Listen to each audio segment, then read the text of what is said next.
All right, this is Managing God's Money, Chapter 13. Free Will Giving, Overflow of the Grace-Filled Heart. Giving is a form of grace. We love because God first loved us, and we give because He first gave to us. Giving isn't just God's way of raising money, it's His way of raising children. To give is to be like Jesus, whose incarnation and atonement were the ultimate lavish gift. In a passage about financial giving to the needy, Paul says, "For you know the grace of our Lord Jesus Christ, and though He was rich, yet for your sakes He became poor, so that through His poverty might become rich." 2 Corinthians 8:9. God's unfolding drama of redemption is the essence of giving, the source of giving, and the model for giving. When the Israelites gave voluntary offerings for the building of God's tabernacle, they gave so much that the workers had to ask them to stop. Finally, the craftsmen who were working on the sanctuary left their work. They went to Moses and reported, "The people have given more than enough materials to complete the job the Lord has commanded us to do." So Moses gave the command, and the message was sent throughout the camp. "Men and women, don't prepare any more gifts for the sanctuary. We have enough." Exodus 36, 4-6. How many of us have been part of such a contagious outpouring of generous giving? Consider what happened when King David made preparations for his son Solomon to build God's temple. David set the example of giving. "Because of my devotion to the temple of my God, I am giving all of my own private treasures of gold and silver to help in the construction. This, in addition to the building materials I have already collected for his holy temple." 1 Chronicles 29:3. The king's example was gladly followed by leaders throughout the land. The family leaders, the leaders of the tribes of Israel, the generals, and the captains of the army, and the king's administrative officers all gave willingly. Verse 6. In turn, others followed their example. The people rejoiced over the offerings, for they had given freely and wholeheartedly to the Lord, and King David was filled with joy. Verse 9. How does grace giving differ from tithing? The voluntary offerings went beyond the tithe. They constituted true giving because the tithe was more a debt repaid to God, not a gift per se. God's children gave more, sometimes much more.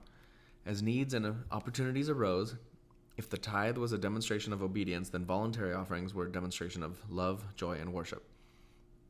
When a friend was trying to figure out how much he should give monthly, he decided to give at least as much as his house payment.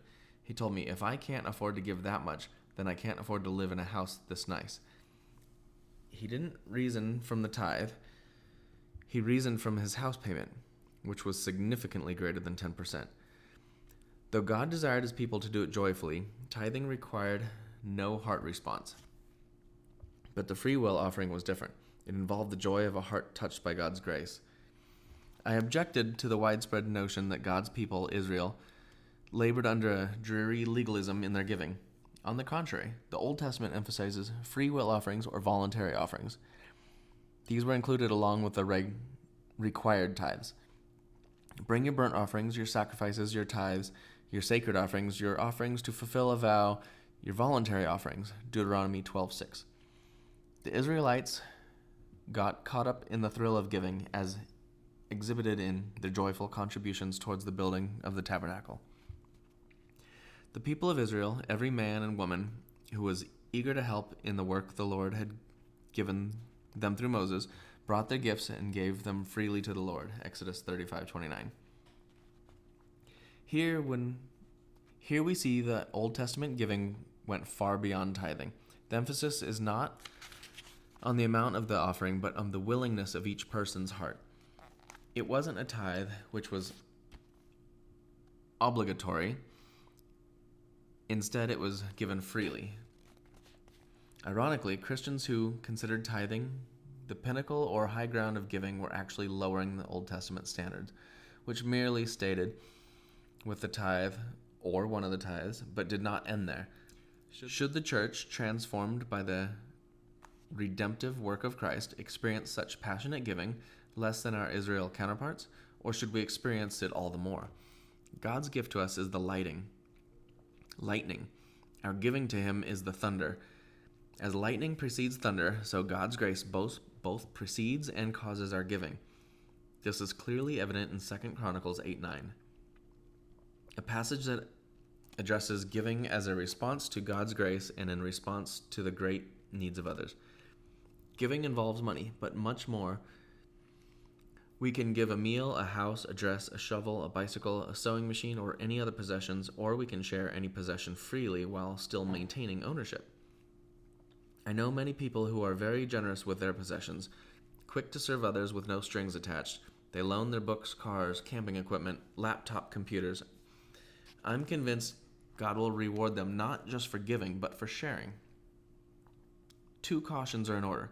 First, we can easily rationalize owning unnecessary things on the grounds that we share them with others. The fact that we can share doesn't mean it's the wisest or most strategic purchase. We must also guard against possessiveness. If we're the kind of people that others are afraid to borrow from because they know that a dent or a scratch or break would bother us, we're not having much of a ministry, no matter how willing to share we imagine ourselves to be. What do we do with the financial blessings God showers on us in response to our giving? Jesus said, "Give and you will receive. Your gift will return to you in full, pressed down, shaken together to make room for more, running over, poured into your lap. The amount you give will determine the amount you get back." Luke 6:38.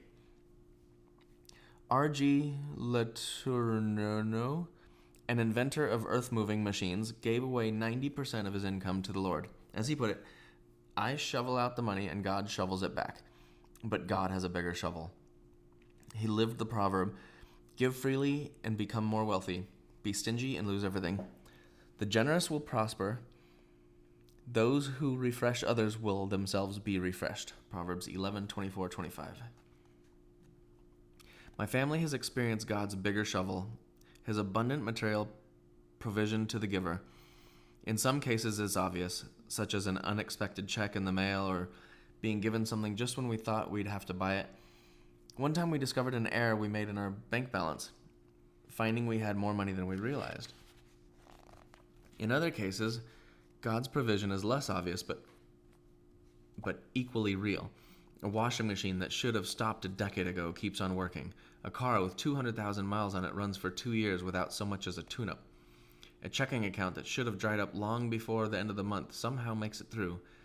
As God miraculously stretched the widow's oil supply in Elisha's day, 2 Kings 4:1-7, and as he made the Israelites' clothes and sandals last 40 years in the wilderness, Deuteronomy 8:4, I'm convinced he sometimes graciously extends the life of things that would normally have to be replaced.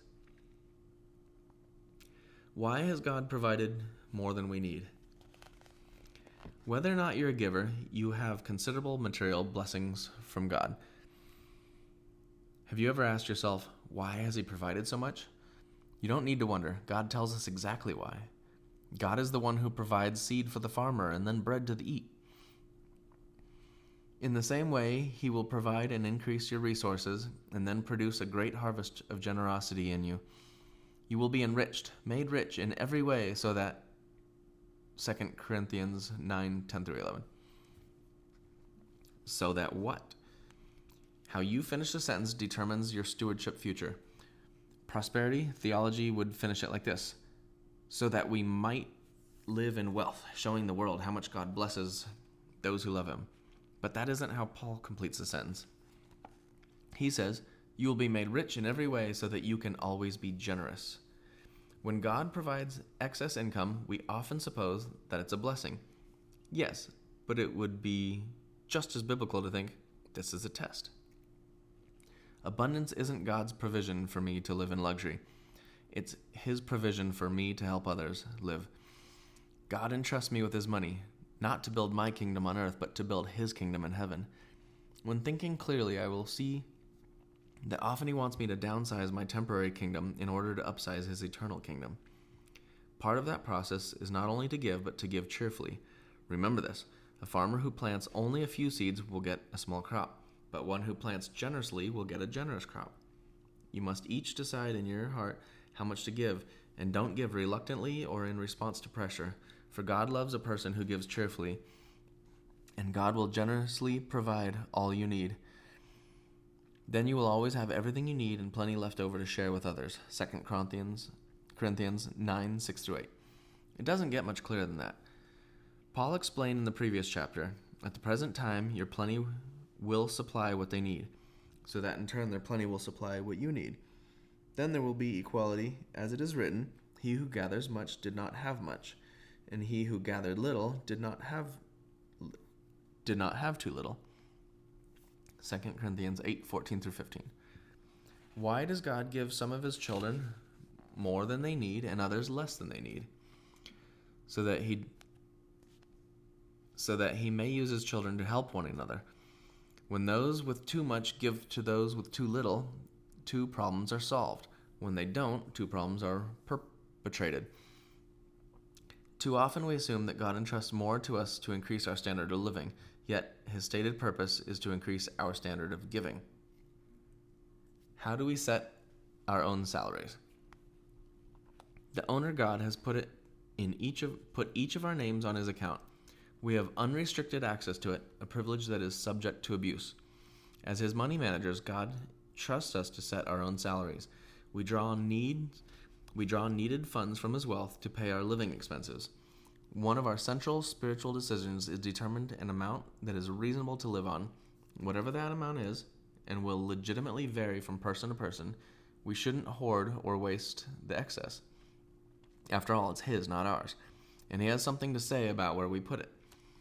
The money manager has legitimate needs, and the owner is generous. He doesn't demand that his stewards live in poverty, and he doesn't resent us for making reasonable expenditures on ourselves. But suppose the owner sees us living luxuriously in a mansion, driving only the best cars, flying first class. Isn't there a point where, as stewards, we can cross the line of reasonable expenses? Suppose you have something important you want delivered to someone who needs it. You wrap it up and hand it over to the FedEx delivery person. What would you think if, instead of delivering the package, the driver took it home, opened it up, and kept it? Imagine confronting him and hearing him say, "If you didn't want me to keep it, why'd you give it to me in the first place?" You respond, "You don't get it. The package doesn't belong to you. You're just the middleman. Your job is to get the package from me and deliver it to those I want to have it." We need to stop thinking of ourselves as owners and instead see ourselves as God's couriers. Just because God puts his money in our hands doesn't mean he intends for it to stay there. Whose praise do we seek in giving? Generous giving isn't meant to become a badge, something done for recognition or feeling pride. An incident in the early church makes this painfully clear. A man named Barnabas sold a field and brought all the money for the church to use. Perhaps he was praised for it. In any case, Ananias and Sapphira also sold a piece of property. They decided to keep some of the money for themselves. That was their right. But when they brought the money to the apostle, they claimed it to be the entire amount of the sale, presumably that they were hoping to be praised, but they did not get what they hoped for. Now a man named Ananias, together with his wife Sapphira, also sold a piece of property. With his wife's full knowledge, he kept back part of the money for himself, but brought the rest and put it in the apostles' feet. Then Peter said, "Ananias, how is it that Satan has so filled your heart that you have lied to the Holy Spirit and have kept for yourself some of the money you received from the land? Didn't it belong to you before it was sold? You have not lied to man, but to God." When Ananias heard this, he fell down and died. 3 hours later, his wife came in, not knowing what had happened. Peter asked her, "Tell me, is this the price you and Ananias got for the land?" "Yes," she said, "that is the price." Peter said to her, "How could you agree to test the Spirit of the Lord? Look, the feet of the men who buried your husband are at the door, and they will carry you out also." Then the young men came in, and finding her dead, carried her out and buried her beside her husband. Acts 5, 1-10.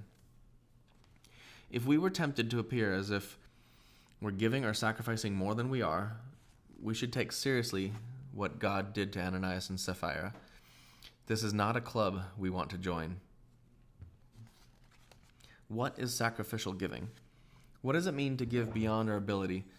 It means to push our giving past the point where the figures add up. It means to give away not just the luxuries, but also some of the necessities. It means living with the faith of the poor widow Jesus commended to the disciples. Mark 12:41 through 44.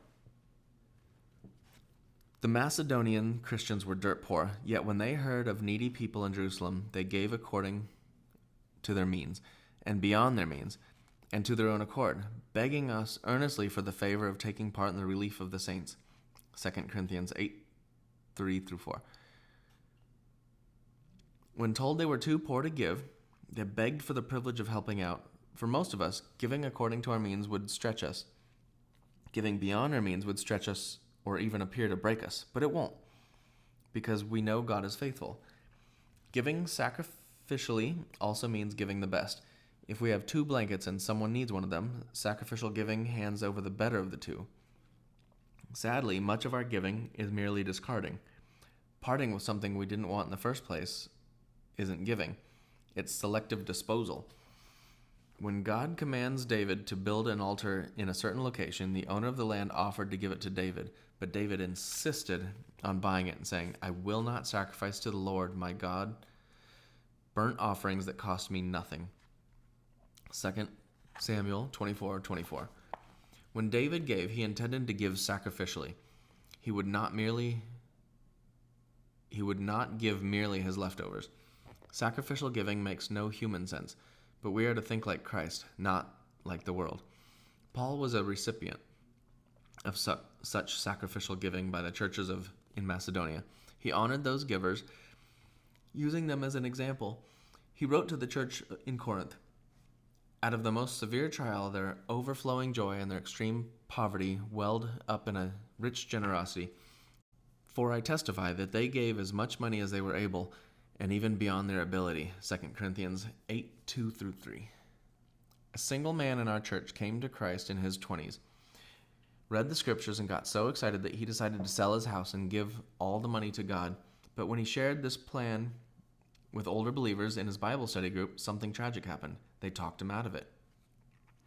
If we ever feel inclined to talk a young believer, including our own child, out of giving, we should restrain ourselves. Let's not quench God's Spirit and rob loved ones of the present joy and future rewards of giving. Instead, let's lay God's assets on the table and ask Him which one He wants us to give away. We don't like risky faith. We like to have our safety net below us in case God fails to catch us. If we give at all, we will give as much as we can without really feeling it, and no more. We take away the high stakes, and we also lose the high returns. We miss the adventure of seeing God provide when we've really stretched ourselves. God's money manager doesn't ask, "How much more can I keep?" but "How much more can I give?" Whenever we start to get comfortable with our level of giving, it's time to ask God if He wants us to raise it again.